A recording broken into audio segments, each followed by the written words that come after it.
नमस्कार, आप देख रहे हैं मध्य प्रदेश दूरदर्शन। मैं हूं आपके साथ सुनील विश्वकर्मा। आप सभी का स्वागत है हमारी इस खास पेशकश में जिसका नाम है कृषि दर्शन। कृषि दर्शन एक ऐसा कार्यक्रम जिसमें खेत खलिहान की हम बात करते हैं, साथ ही साथ हमारी ये कोशिश रहती है कि खास शख्सियत से आपको ज़रूर मिलाएं जो कि अपने अनुभव हमारे साथ साझा करते हैं। और चूँकि आपको बता दें कि प्रगतिशील किसानों की आज हम बात कर रहे हैं, ऐसा ही किसान हमारे साथ मौजूद हैं और देवास ज़िले के सुलपा खेड़ा में आज हम मौजूद हैं। दिनेश पटेल जी हमारे साथ मौजूद है। आपका बहुत स्वागत है मध्य प्रदेश दूरदर्शन। नमस्कार सर, आपका भी टीम को भी। दिनेश जी, ये बताइए, यदि ये बात करें हम आपके खेत की तो हम देख पा रहे हैं कि आप खेती इस बार आपने की है पपीते को लगाया है। हाँ। कहाँ से विचार आया कि आपको पपीता लगाना चाहिए? सर अपने मोबाइल पर सर्च किया था तो अपने को विचार आया कि सर ये अपने पपीता कितना मन की अपना प्रॉफिट देगी, कितने देगी। पूरा मोबाइल पर सर्च देने के बाद में सर अपना प्रॉफिट हुआ उसमें हुआ। तो अपने अभी अप्रैल में 18 अप्रैल को अपने वो पौधा वृक्षण किया सर। तो सिर्फ मोबाइल पे सर्च करने के बाद आपने सोच लिया कि पपीता मुझे लगाना है? हाँ, लगाना है सर, लगाना। तो मित्रों, आप ये देख रहे हैं कि अगर ये जागरूकता की हम बात करें तो आखिर हमारे किसान भाई कितने जागरूक हैं। सिर्फ सोशल मीडिया का इसका उपयोग किया जा रहा है और पपीते की क्या गुणवत्ता होनी चाहिए, क्या इसके लाभ होंगे, कितनी हानि होगी, इन तमाम चीज़ों को देखते हुए आपने पपीते की खेती भी की है।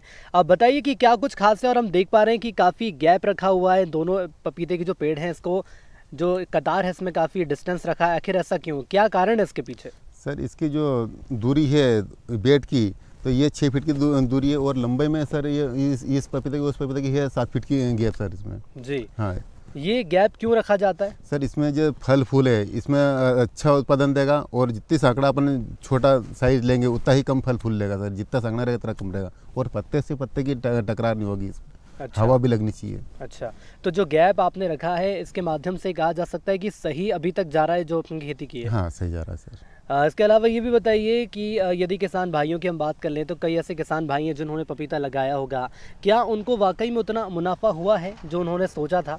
क्योंकि खेती तो एक ऐसा विषय है इसमें लाभ भी हो सकता है, हानि भी हो सकती है। नहीं सर, घाटा तो होगा नहीं, इसमें मुनाफा ही होगा सर। जी। घाटा तो होगा ही नहीं क्योंकि सर ये फल इसमें देख रहे हो आपके फल की कितना प्यारा बैठा है और फल भी एक नंबर है सर अभी।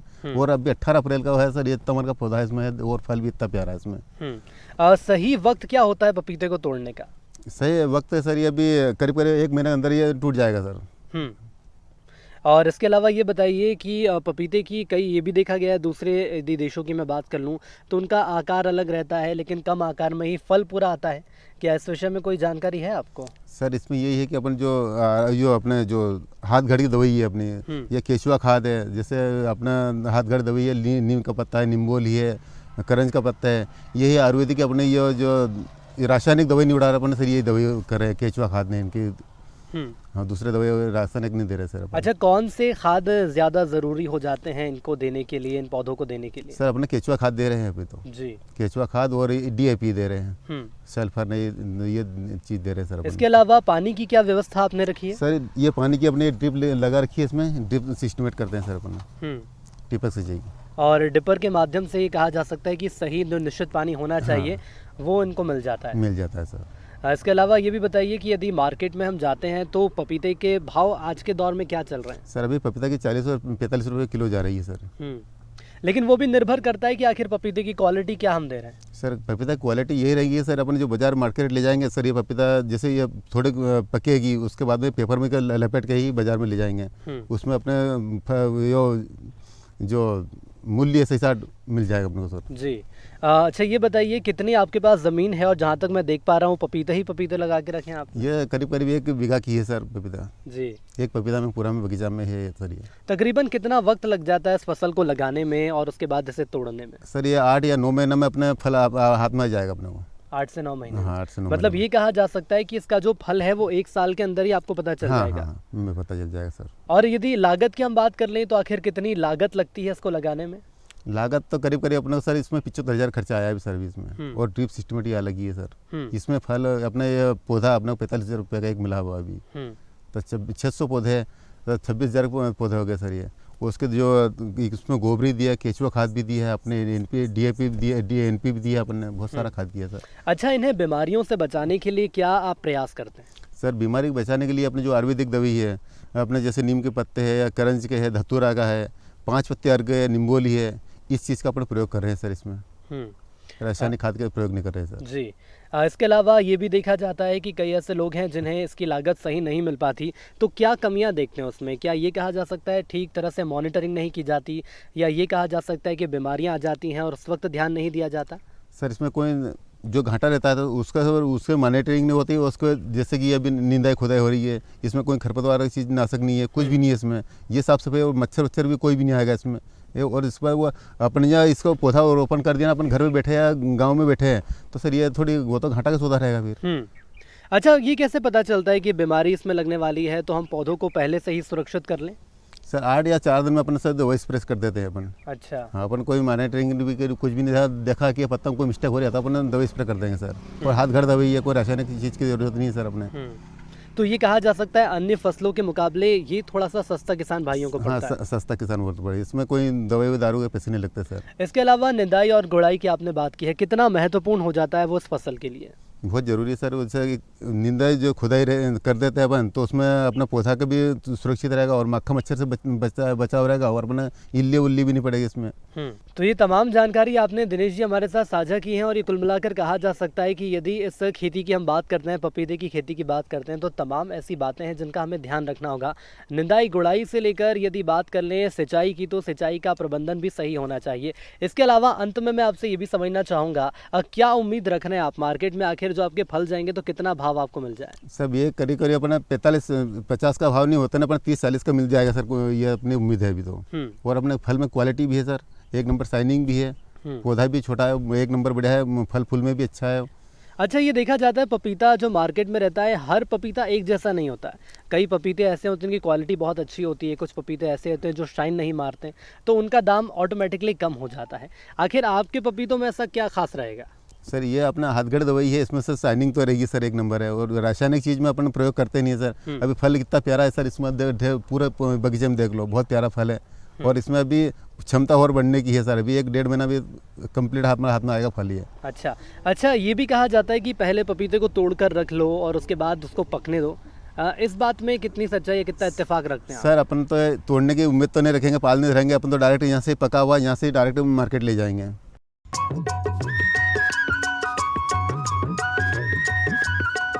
अरे सुन तो।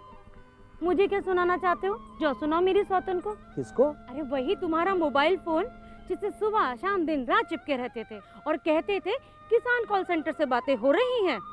अच्छा ये बात है। हाँ, क्यों? क्या हुआ? अब बात नहीं होती क्या? अब तो झट से बात हो जाती है। संबंधी समस्याओं का अपनी भाषा में तुरंत हल पाने के लिए पूरे भारत में किसी भी फोन से हेल्पलाइन नंबर पर संपर्क करें। किसानों का दोस्त किसान कॉल सेंटर।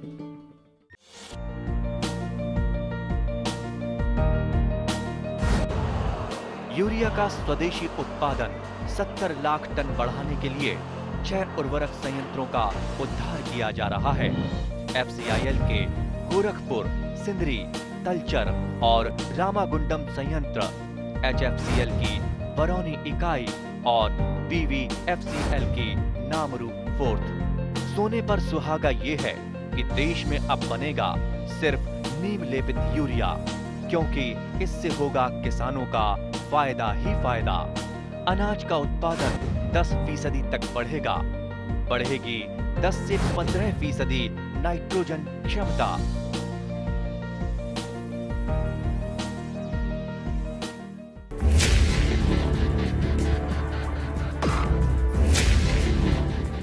भोजन, जल और शुद्ध वातावरण हमारे जीवन का मुख्य आधार है और कृषि इसका मूल स्तंभ। पिछले 60 वर्षों में विज्ञान आधारित कृषि का व्यापक प्रसार हुआ है। साथ ही कृत्रिम संसाधनों के बढ़ते प्रयोग से कृषि की सतत क्षमता पर चिंताएं बढ़ी हैं। प्रधानमंत्री श्री नरेंद्र मोदी जी के दूरदर्शी नेतृत्व के अंतर्गत रसायन मुक्त जैविक खेती एक महत्वपूर्ण प्रयास है। रसायन मुक्त जैविक खेती को बढ़ावा देने के लिए 5 वर्ष पूर्व सरकार ने परंपरागत कृषि विकास योजना तथा उत्तर पूर्व भारत में जैविक मूल्य श्रृंखला योजनाएं आरंभ की। ऑर्गेनिक फार्मिंग को देश भर में बढ़ावा देने के लिए सरकार अनेक प्रयास कर रही है। इसके लिए परंपरागत कृषि विकास योजना के तहत काम किया जा रहा है। न सिर्फ ऑर्गेनिक फार्मिंग को बल दिया जा रहा है, बल्कि उसके लिए वैल्यू एडिशन और मार्केट की व्यवस्था भी की जा रही है। भारत सरकार एवं किसानों के सम्मिलित प्रयासों से आज देश के लगभग 36 लाख किसान 38 लाख हेक्टेयर क्षेत्र में जैविक खेती कर रहे हैं। इसके अतिरिक्त हमारे देश के अनेक ऐसे क्षेत्र हैं जहां आज भी पारंपरिक जैविक खेती हो रही है। इन पारंपरिक जैविक क्षेत्रों को जैविक प्रमाणीकरण सुलभ कराने हेतु पीजीएस के अंतर्गत लार्ज एरिया सर्टिफिकेट का प्रावधान किया गया है। इस प्रक्रिया की विशिष्टता ये है कि इसमें प्रमाणीकरण मात्र 2 से 3 महीनों में हो जाता है, जबकि सामान्य परिस्थितियों में इसमें 2 से 3 वर्ष का समय लगता है। अंडमान निकोबार केंद्र शासित प्रदेश के कार निकोबार एवं नैन काउरी द्वीप समूह देश के सर्वप्रथम ऐसे प्रमाणीकृत जैविक क्षेत्र हैं। अभी हाल ही में संपूर्ण लक्षद्वीप को जैविक खेती के रूप में प्रमाणित किया गया है। वर्ष 2016 में सिक्किम राज्य पूर्ण जैविक कृषि राज्य के रूप में प्रमाणित हो चुका है। सुदूर उत्तर में हिमालय श्रृंखला के बीच स्थित लद्दाख ने भी पूर्ण जैविक के लक्ष्य की ओर बढ़ना शुरू कर दिया है।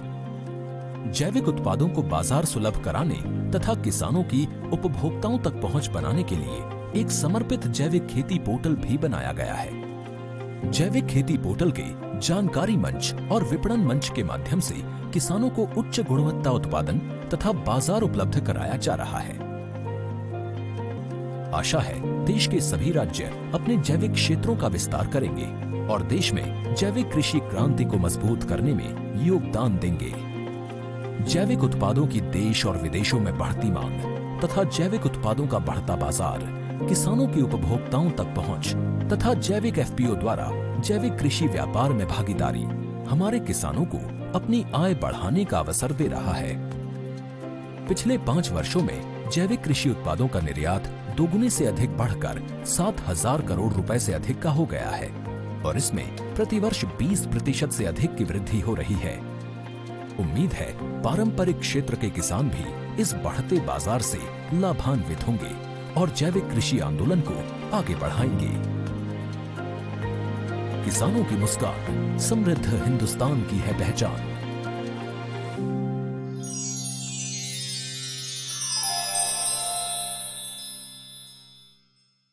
यदि सरकार की योजनाओं की मैं बात कर लूं तो सरकार की योजनाएं भी इस क्षेत्र में काफ़ी चल रही हैं।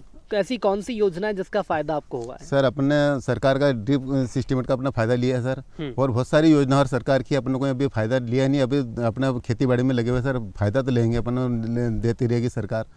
और सरकार को फिर भी निर्भर अपना रहना जरूरी है। बिल्कुल है, सरकार जो भी अपना सहयोग दे अपना सहयोग लो। जैसे अब पपीता में अपने ये लगा रखी है सब, अभी फुहारा की हमारा सिस्टम चलेगा, अभी फुहारा भी लाना, तो सरकार से उम्मीद करेंगे, सरकार से उम्मीद करके अपन फुहारा भी लाएंगे। अच्छा, कई ऐसे किसान भाई इस क्षेत्र में जो सरकार की योजनाओं का लाभ ले रहे हैं और वो ये कोशिश करते हैं कि आखिर जो योजना हमें मिल रही है तो क्यों ना हम उसका प्रतिसाद उठाएं, उसका परिणाम लें और वही चीज़ें दूसरे किसान भाइयों को बताएं।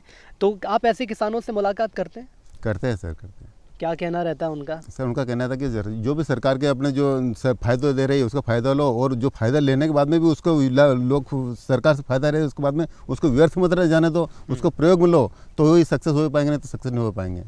दिनेश जी ये बताइए, जो पपीते आपने लगाए हैं आखिर इसी क्वालिटी के क्यों लगाए? क्योंकि मार्केट में इसके अलावा और भी क्वालिटी के पपीते हैं जो बीज हैं वो उपलब्ध होते हैं, तो इसका चयन आपने किया, इसके पीछे क्या खास वजह है? सर इसका चयन यही इसलिए किया कि जैसे नीचे से जो ज़मीन से 1 फीट ऊपर से ही फल चालू हो जाता है इसमें सर, और इसमें फल भी अच्छा बड़ा रहता है, 3 किलो 4 किलो 5 किलो तक बैठ जाता है सर ये फल। तो इसका वजन दूसरे जो किस्म के पपीते रहते हैं उनसे ज़्यादा रहता है? वजन जाता रहता है सर, और इसमें मिठास भी ज़्यादा रहती है, इसमें मिठास भी अच्छी रहती है। तो सर स्वाद में भी अंतर होता है? हाँ, स्वाद में फ़र्क पड़ता है सर। तो क्या ये जो बीज आपको मिले हैं ये दूसरे पपीते के जो बीज रहते हैं उसकी अपेक्षा कुछ सस्ते मिले हैं, कुछ कम दाम पे मिले, कुछ ऐसा कुछ है? सर ये ज़्यादा भाव में मिले हैं क्योंकि सर इसकी वैरायटी अलग है, और अभी बाजार में मार्केट में शुरू स्टार्टिंग में भी हुआ है सर, 1-2 साल ही हुआ है इसको मार्केट में आया के, अभी बहुत कम चालू हुआ सर ये। तो भी आपने इस पर विश्वास जताया है? तभी इस पे विश्वास किया सर अपने। अच्छा, इसके अलावा और भी पपीते के बीज मार्केट में उपलब्ध हैं, उनका चयन क्यों नहीं किया आपने? सर उनका चयन इसलिए नहीं किया कि उसमें थोड़े बैठक में भी कम रहते हैं और मिठास भी उनका मार्केट कम रहता है सर, इसका मार्केट अच्छा रहता है। अच्छा हाँ। तो लगभग कितना आपको उम्मीद है, कितना मुनाफा आपको इस बार हो सकता है? सब अपना करीब अपने 75,000 खर्चा इसमें किया था, अपना करीब 3 लाख 2.5 लाख 3 लाख को उम्मीद है सर इसमें अपने को।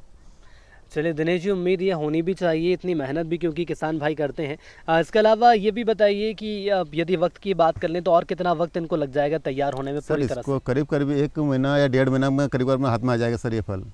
तो दिनेश जी, तमाम आपने वक्त साझा किया और इस चर्चा में वक्त दिया, इसके लिए आपका बहुत धन्यवाद। धन्यवाद सर।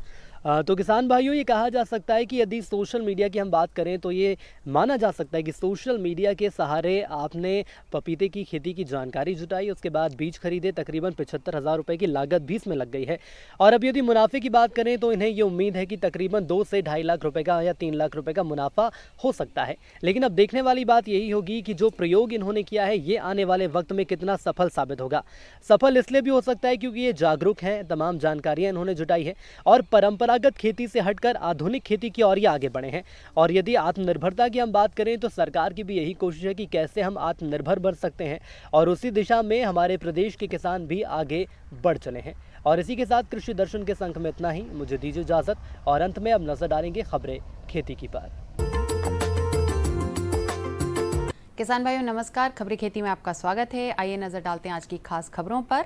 धूप वाली ऊर्जा के सहारे स्ट्रॉबेरी की खेती ने बदली किसानों की किस्मत। अस्थायी सिंचाई पंप कनेक्शन की विद्युत दरें घोषित। प्रदेश में पर्याप्त उर्वरक उपलब्ध है। गेहूं की फसल में सिंचाई की अवस्थाएं और उन्नत सिंचाई यंत्र स्प्रिंकलर। और अब खबरें विस्तार से। खरगोन जिले के झिरन्या, भगवानपुरा और भीकन गांव जनपद के दुर्गम पहाड़ी क्षेत्रों के जनजातीय किसान अब धूप वाली ऊर्जा के सहारे बाजार की मांग के अनुसार खेती कर अधिक मुनाफा कमा रहे हैं।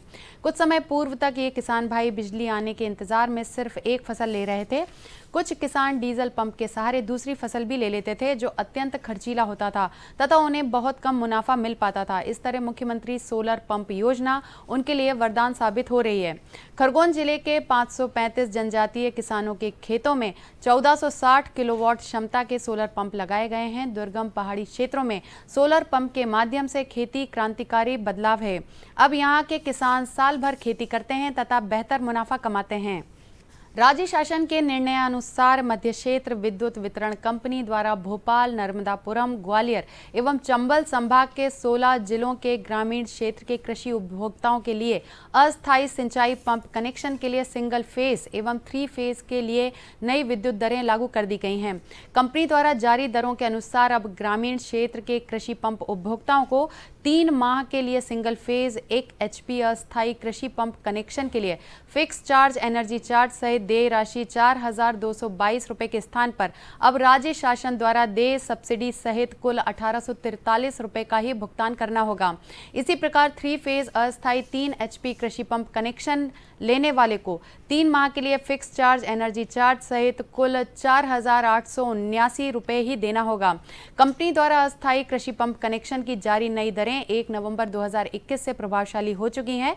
कंपनी ने कहा कि अस्थायी कृषि पंप कनेक्शन के लिए कृषि उपभोक्ताओं को वर्ष 2021-2022 के लिए जारी टैरिफ आदेश के अनुसार कम से कम 3 माह का अग्रिम भुगतान कंपनी में जमा कराना अनिवार्य है। विद्युत सप्लाई कोड 2013 के लिए दिए गए प्रावधानों के अनुसार ऐसे उपभोक्ताओं जिनके पंप कनेक्शन पर उचित रेटिंग का कैपेसिटर लगा हुआ है, उनसे कैपेसिटर सरचार्ज का भुगतान कंपनी द्वारा नहीं लिया जाएगा।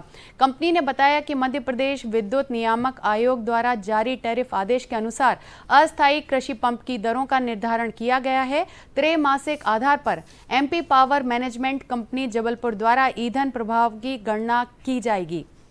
मुख्यमंत्री श्री शिवराज सिंह चौहान ने कहा है कि प्रदेश में यूरिया, DAP, NPK और सिंगल सुपर फास्फेट की पर्याप्त उपलब्धता है। भारत सरकार द्वारा भी लगातार एक भेजे जा रहे हैं। सभी किसानों को आवश्यकता अनुसार उर्वरक उपलब्ध होगा। मुख्यमंत्री श्री चौहान ने कहा कि यह सुनिश्चित किया जाए कि जिले में पैक्स तथा प्राइवेट रिटेलर पॉइंट्स अधिक से अधिक संख्या में चालू रहें। रिटेलर पॉइंट्स पर गत वर्ष के विक्रय के अनुसार प्रतिमाह खाद पहुंचाना सुनिश्चित किया जाए। सोसाइटियों के माध्यम से किसानों को खाद उपलब्ध कराएं जिससे मार्कफेड के डबल लॉक पर अधिक भीड़ ना लगे। सभी विक्रय POS के माध्यम से हों। मुख्यमंत्री श्री चौहान मंत्रालय में रबी 2021-2022 के लिए प्रदेश में उर्वरक व्यवस्था की समीक्षा कर रहे थे। कृषि मंत्री श्री कमल पटेल बैठक में वर्चुअली सम्मिलित हुए। मुख्यमंत्री श्री चौहान ने कहा कि गैर कृषकों को खाद नहीं बेची जाए और कालाबाजारी पर नियंत्रण आवश्यक है। कालाबाजारी जैसी गतिविधि में लिप्त पाए जाने वाले व्यक्ति पर कठोरतम कार्यवाही करते हुए रासुका लगाया जाना चाहिए। मुख्यमंत्री श्री चौहान ने कहा कि एनपीके और एसएसपी को बढ़ावा देना आवश्यक है। स्थानीय स्तर पर कृषि वैज्ञानिकों और कृषि विज्ञान केंद्र के माध्यम से इससे संबंधित जानकारियों का प्रचार प्रसार किसानों में किया जाए। इसके लिए स्थानीय स्तर पर सक्रिय किसानों के व्हाट्सएप ग्रुप तथा अन्य सोशल मीडिया और इलेक्ट्रॉनिक मीडिया का उपयोग भी किया जाना चाहिए। मुख्यमंत्री श्री चौहान ने दमोह, छतरपुर, गुना, बीना में खाद के वितरण को लेकर हुई अव्यवस्था पर नाराजगी व्यक्त की। मुख्यमंत्री श्री चौहान ने कहा कि हम केंद्र के निरंतर संपर्क में हैं। प्रदेश को उर्वरक के पर्याप्त रैक प्राप्त हो रहे हैं। गेहूं की फसल को 6 सिंचाइयों की आवश्यकता होती है। पहली सिंचाई बुवाई के 20 से 25 दिनों बाद यानी कि रेसे वाली जड़ निकलते समय, दूसरी सिंचाई बुवाई के 40 से 45 दिनों बाद यानी कि कल्ले निकलने की अवस्था में, और तीसरी सिंचाई बुवाई के 60 से 65 दिनों बाद करें यानी गांठ बनने की अवस्था में। चौथी सिंचाई बुवाई के 80 से 95 दिनों बाद यानी बाली आने की अवस्था में। पांचवी सिंचाई बुवाई के 100 से 105 दिनों बाद यानी दानों की दूधिया अवस्था में। छठी सिंचाई बुवाई के 120 से 125 दिनों पर यानी दाना पकने की अवस्था में आवश्यकता होने पर करें। फसलों की कम पानी और कम समय में अच्छी सिंचाई के लिए स्प्रिंकलर यानी कि फव्वारा सबसे अच्छा अधिक साधन है। इस विधि में सिंचाई क्यारियों में ना करके पाइपों व नोजलों के माध्यम से फसल पर वर्षा के रूप में सिंचाई की जाती है। इस विधि से खेत के ऊंचे नीचे, रेतीले, पथरीले हर क्षेत्र में आसानी से सिंचाई की जा सकती है। स्प्रिंकलर की सिंचाई में पानी तो बचता ही है, मिट्टी के कटाव होने से खेत को भी बचाया जा सकता है। क्यारियों या बहाव विधि की तुलना में स्प्रिंकलर सिंचाई से 40% तक की पानी की बचत होती है। साथ ही फसलों को भी नुकसान नहीं होता है। तो किसान भाइयों, खबरें खेती में फिलहाल इतना ही और साथ ही मुझे दीजिए आज्ञा। नमस्कार।